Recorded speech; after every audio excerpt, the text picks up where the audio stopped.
Nhá cho à. Nhá cho nó cái nó vừa. Mất cho hay luôn đây. Mình xài là cũng có cổng chứ. Nhá cho. Chọn có chỗ xài xài được nha. Xài được họ sẽ cà phê sôi từ thế này rồi. Đó này là con nuôi dù. Đó này là chinh ngồi luôn nuôi dù. Chiếc cổng chỉ to, cục lồng mỏ là cổng cút là sổ YouTube là sổ Facebook này nó chị chúc xong chia mua đã mua giò những nuôi dậy trong giò những lúa tân đó.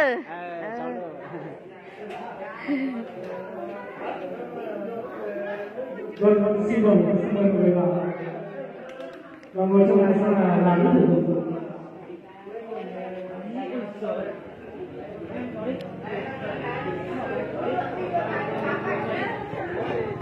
Nó không cho bạn bè chia rồi đấy. Nó không cho bạn bè chia rồi đấy. Chúa sẽ lè. Muốn giờ nhớ về đâu nè. Giờ. Này, mình có mua đúng rồi. Chúng ta xuống à. Ok.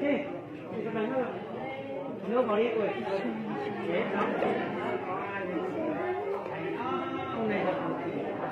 Chị Tâm ơi, cái này là cái gì ấy? Rượu à? Rượu cầm à? Sợ lắm.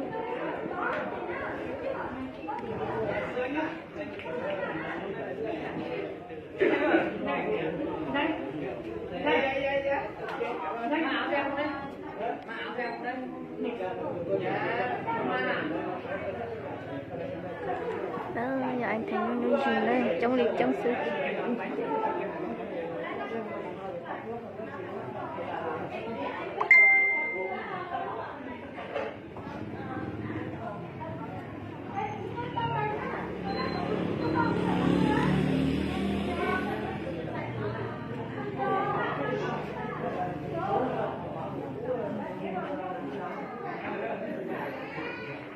Chị Tâm ơi, nhà chị có phong bì không?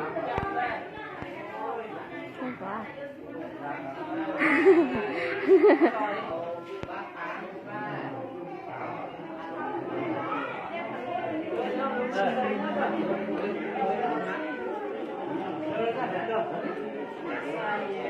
Đâu lá?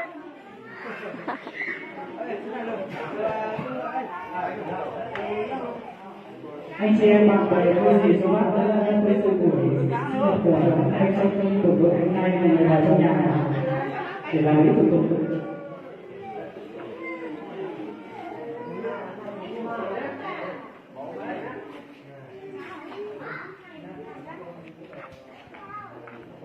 Quà gì mà to thế anh Tâm? À đâu, anh. Nào, em xem quà gì mà to thế?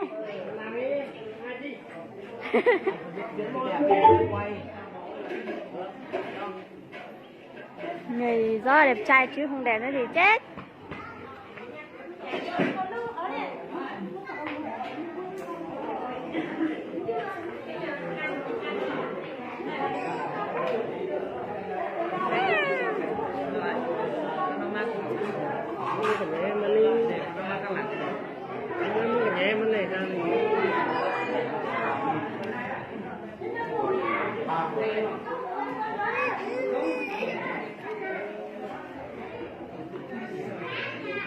Tiếp theo